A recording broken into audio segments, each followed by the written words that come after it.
Doctor ortho Ayurvedic oil और capsule, अब दर्द भी घुटने टेकेगा। अहमदाबाद विमान हादसा साजिश के एंगल से भी जांच होगी। केंद्रीय मंत्री बोले जांच के लिए विदेश नहीं भेजेंगे ड्रीम लाइनर का ब्लैक बॉक्स।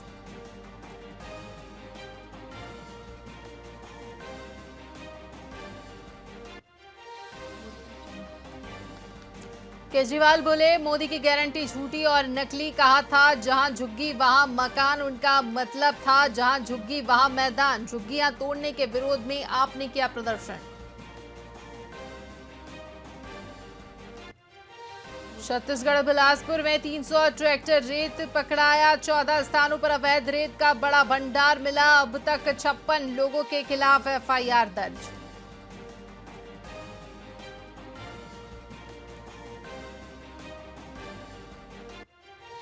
छत्तीसगढ़ जगतलपुर से पुरी के लिए गोंचा स्पेशल ट्रेन 5 से 7 जुलाई तक चलेगी गाड़ी। किरंदुल विशाखापट्टनम पैसेंजर में भी जुड़ा एक्स्ट्रा कोच।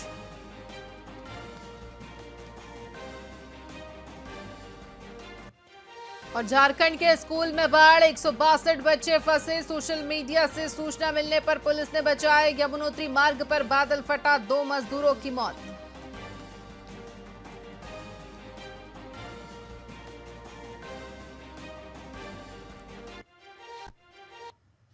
नमस्कार, स्वागत है आपका वीआईपी न्यूज में। मैं हूं आपके साथ आयुषी सोनवानी। रुक करेंगे खबरों की ओर। खबर रायपुर से है, जहां वीआईपी रोड समेत शहर के कई इलाकों में आबकारी विभाग की टीमों ने शुक्रवार और शनिवार को सघन जांच अभियान चलाया। बता दें कि शिकायतों के आधार पर देर रात तक खुले बार और रेस्टोरेंट पर कार्रवाई की गई। साथ ही 27 जून को राज्य स्तरीय उड़न दस्ता ने 5 बारों में छापा भी मारा, जहां तय समय के बाद संचालन और अवैध शराब बिक्री पाई गई थी। वहीं 28 जून को संभागीय उड़न दस्ता ने 6 जगह पर छापे मारे और कई होटल और बार में नियमों के उल्लंघन पाए गए। कोर्टयार्ड मैरियट होटल बार पर भी देर रात संचालन और दस्तावेज न दिखाने पर प्रकरण दर्ज किया गया है।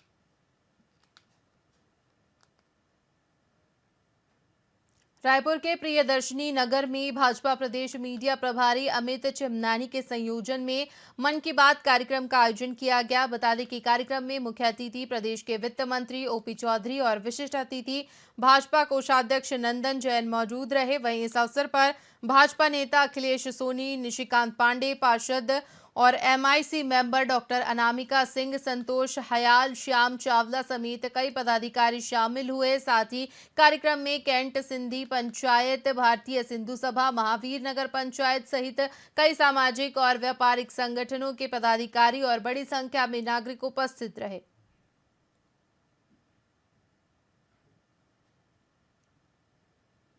मन की बात में जिस तरह से विचार नरेंद्र मोदी जी रखते हैं, वो राष्ट्र की एकता के लिए, राष्ट्र की अखंडता के लिए, संपूर्ण राष्ट्र निर्माण के लिए एक विजन और एक सोच होती है। एक मन की बात पे हम बोडोलैंड, असम का भी जिक्र सुनते हैं, गुजरात का भी जिक्र सुनते हैं, कर्नाटक का भी जिक्र सुनते हैं, तेलंगाना का भी जिक्र सुनते हैं, मध्य प्रदेश का भी जिक्र सुनते हैं। ये राष्ट्र के एकीकरण का एक बहुत बड़ा विजन के साथ विषयों को मैसेज देते हैं। ऐसे युग पुरुष नरेंद्र मोदी जी को सुनना सौभाग्य की बात होती है।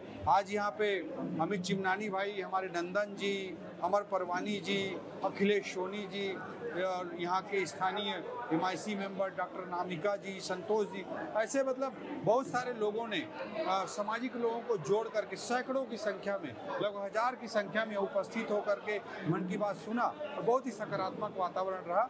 इसके लिए मैं पूरे मोहल्ले वासियों को, अमित जी को बहुत बहुत बधाई देता हूँ। मन की बात में जिस तरह से विचार नरेंद्र मोदी जी रखते हैं, वो राष्ट्र की एकता के लिए, राष्ट्र की अखंडता के लिए, संपूर्ण राष्ट्र निर्माण के लिए एक विजन और एक सोच होती है।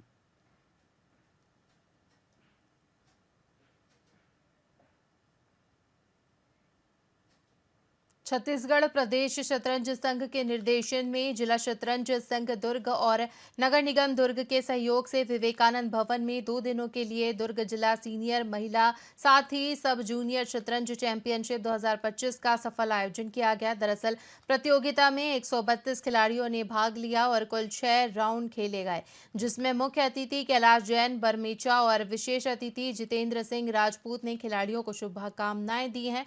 आपको बता दें कि प्रत्येक वर्ग से शीर्ष 4 खिलाड़ियों का चयन राज्य स्तरीय शतरंज प्रतियोगिता के लिए हुआ है। मेरे को अच्छा लग रहा है बहुत। इसके लिए मैं बहुत दिनों से प्रैक्टिस कर रहा हूँ।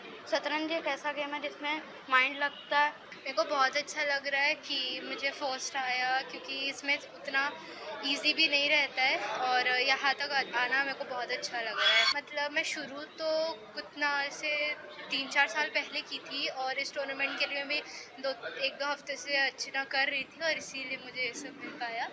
20-25 बच्चों को पुरस्कार दिया गया है। ऐसे तो पुरस्कार कॉम्प्लीमेंट्री के सभी को दिया गया है, मेडल सबको दिया गया है ताकि वो उनको मोटिवेशन हो। लेकिन जो प्रथम द्वितीय तृतीय आए उनको मेडल और शील्ड प्रदान किया गया है। आज यह सीनियर महिला एवं अंडर 15 बालक बालिका वर्ग में यह चैंपियनशिप खेली गई, जिसमें समस्त वर्गों में 4-4 खिलाड़ियों का चयन किया गया और उन्हें यहाँ पर ट्रॉफी का वितरण किया गया। और यहाँ पर इस स्पर्धा में कैटेगरी प्राइज भी हम लोग रखे थे, जिसमें अंडर 7, अंडर 9, अंडर 11 एवं अंडर 13 में फर्स्ट सेकंड बालक एवं बालिका को मोमेंटो प्रदान किया गया। इसके अलावा भाग लेने वाले समस्त खिलाड़ियों को मेडल देकर सम्मानित किया गया हमारे अतिथियों द्वारा। मेरे को छत्तीसगढ़ में भारतमाला प्रोजेक्ट की गड़बड़ी के मामले में निलंबित पटवारी सुरेश मिश्रा ने घर के फार्म हाउस में फांसी लगाकर आत्महत्या कर ली। छत्तीसगढ़ में रायपुर से धनबाद तक बनने वाली भारतमाला प्रोजेक्ट के तहत भूमि अधिग्रहण मामले में घोटाले की चर्चा पूरे छत्तीसगढ़ में है। इस योजना को जोड़ने के लिए बिलासपुर से उरगा तक 1115 करोड़ रुपए की लागत से एक अलग एक्सप्रेस सड़क तैयार हो रही है, जिसमें भी भूमि अधिग्रहण मामले में भ्रष्टाचार किया गया है। इसके बाद बिलासपुर तहसीलदार राहुल शर्मा के लिखित आवेदन के बाद पूर्व तहसीलदार डीएस उइके और पटवारी सुरेश मिश्रा के खिलाफ तोरवा थाने में गंभीर धाराओं के तहत मामला दर्ज कर लिया गया है। ये गड़बड़ी इस प्रोजेक्ट के तहत मस्तूरी रोड पर स्थित ढेंका गांव में गलत तरह से मुआवजा वितरण को लेकर की गई थी। थाना सकरी पुलिस को सूचना मिली कि ग्राम जोकी में पटवारी सुरेश कुमार मिश्रा के द्वारा अपनी बहन के फार्म हाउस में फांसी लगाकर आत्महत्या कर ली गई है। मौके पर पंचनामा कार्रवाई की गई। पंचनामा कार्रवाई के दौरान उनके पास से 2 पत्र प्राप्त हुए। एक पत्र में उन्होंने अपना बहाली को लेकर जिक्र किया है और दूसरे पत्र में उन्होंने अपने आप को बेगुनाह बताया है और साथ ही एक ग्राम कोटवार के साथ 2 अन्य लोगों पर संभावना व्यक्त की है। उनके संबंध में उन्होंने उल्लेख किया है। साथ ही अपने बीमारी के संबंध में भी उन्होंने उल्लेख किया है। थाना सकरी पुलिस को सूचना मिली कि ग्राम जो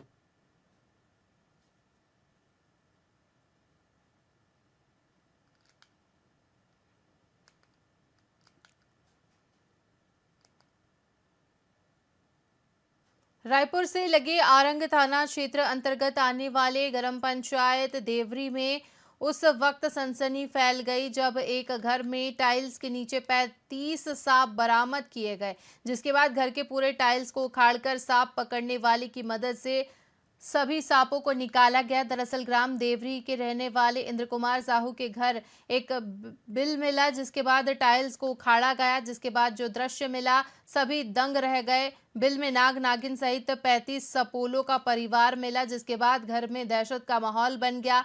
एक घर में एक साथ 35 जहरीले सांप मिलने की खबर गांव के साथ साथ आसपास भी फैल गई।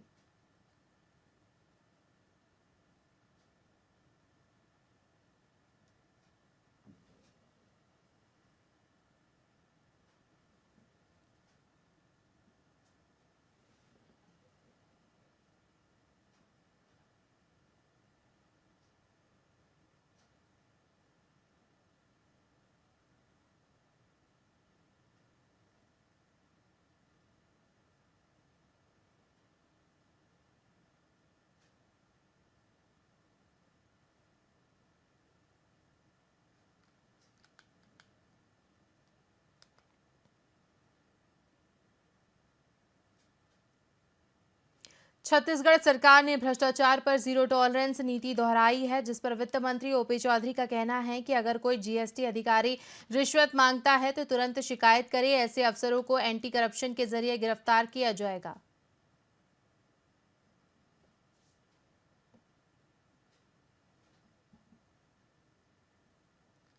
मैं तो हमेशा से बोलता हूं कि अगर कोई जीएसटी का ऑफिसर या कोई भी ऑफिसर पैसे की मांग कर रहा हो, सरकारी खजाने में पैसा जमा कराना अलग बात है। अगर वो सरकारी खजाने के अलावा अपने लिए या फेवर मांग रहा हो, पैसा मांग रहा हो, तो कोई भी व्यक्ति हम तक सूचना पहुंचाए, निश्चित रूप से हमारे मुख्यमंत्री जी के मार्गदर्शन में हम एसीबी का रेड कराएंगे। मैं स्पष्ट रूप से बोलता हूँ। इसके अलावा जीएसटी में 10% 20% की कोई छोटी मोटी गलती होती है, उसको भी इग्नोर करने के लिए डिपार्टमेंट पूरी तरह से तैयार है। लेकिन सैकड़ों फर्जी फर्म बनाकर संगठित तरीके से एक षड्यंत्र के तहत सरकार को अगर कोई व्यक्ति फर्जी बिल बेचकर सैकड़ों करोड़ का चूना लगा रहा हो, उसको छत्तीसगढ़ के जनता जनार्दन के हित में हम कार्रवाई करेंगे। मैं तो हमेशा से बोलता हूं कि भाजपा ने छत्तीसगढ़ में अपने मंत्रियों, विधायकों और सांसदों को 3 दिन का प्रशिक्षण देना तय किया है। मेन पार्ट में इसकी तैयारी की जा रही है, जिसमें कई विषय के बारे में उन्हें कार्यकुशल बनाया जाना है। वहीं प्रशिक्षण को लेकर पूर्व गृह मंत्री और कांग्रेस नेता धनेंद्र साहू ने भाजपा की व्यवस्था पर सवाल खड़े किए हैं। उन्होंने कहा कि आखिर 2 साल पहले प्रशिक्षण की जरूरत क्यों नहीं हुई। अब जब युवाओं से लेकर किसानों की समस्याएं हैं तो उनका हल कैसे निकलेगा।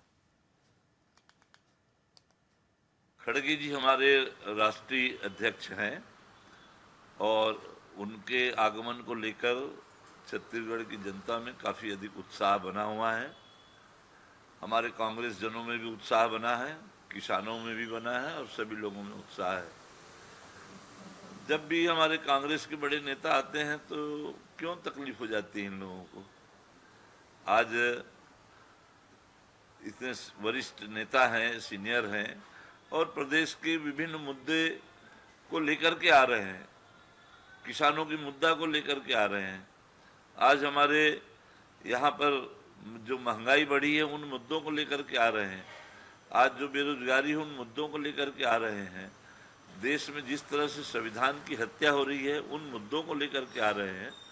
और इसमें ये सनातन की बात कहाँ से आ गई, जनता से जुड़े हुए मुद्दे हैं उनको लेकर के आ रहे हैं खड़गे जी। और चूंकि वो राष्ट्रीय स्तर के नेता हैं तो सभी विषयों पर बोलते हैं। उनका फोकस जो है सभी महत्वपूर्ण विषय हैं देश के, तो इसमें उन लोगों को तकलीफ नहीं होनी चाहिए।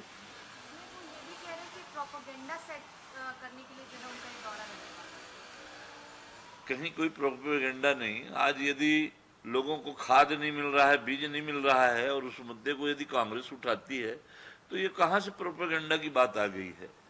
आज यदि लूटपाट हत्या हो रही है, कानून की स्थिति बदतर हो गई है, उस विषय को आज यदि उठाया जाता है तो इसमें कौन सी प्रोपेगेंडा की बातें हैं। जनहित में जो आज यह सरकार जिनका दायित्व है, जिनकी जिम्मेदारी है, वो उन अपने दायित्वों का निर्वहन नहीं कर रहे हैं। इसलिए विपक्ष की जिम्मेदारी बनती है कि उन मुद्दों को उठाएं, उन मुद्दों के लिए लड़ें।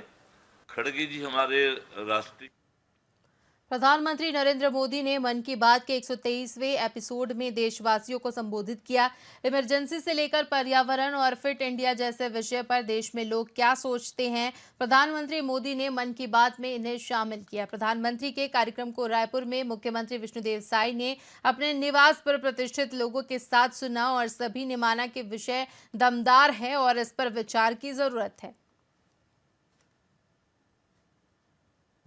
देश के यशस्वी प्रधानमंत्री श्री नरेंद्र मोदी जी की 123वीं मन की बात सुने और हम लोगों का बड़ा सौभाग्य कि आज हम लोगों के बीच में महामंडलेश्वर पूज्य श्री कैलासानंद जी गिरी महाराज जी उपस्थित हैं। उनके साथ हम सब लोग सुने। श्रीमती सावित्री ठाकुर जी उपस्थित हैं।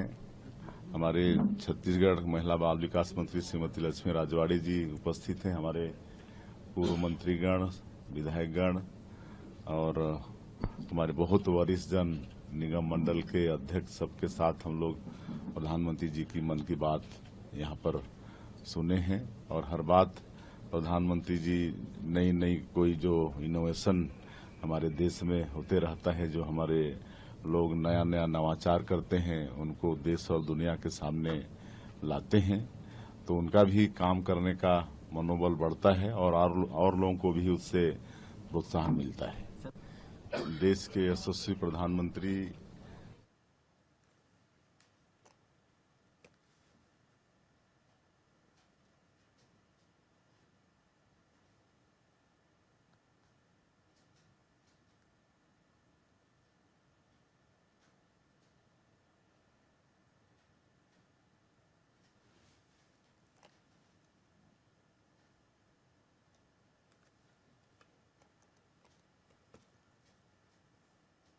इसी के साथ खबरों में फिलहाल इतना ही। बने रहिए वीआईपी न्यूज के साथ। मुझे दीजिए इजाजत। नमस्कार।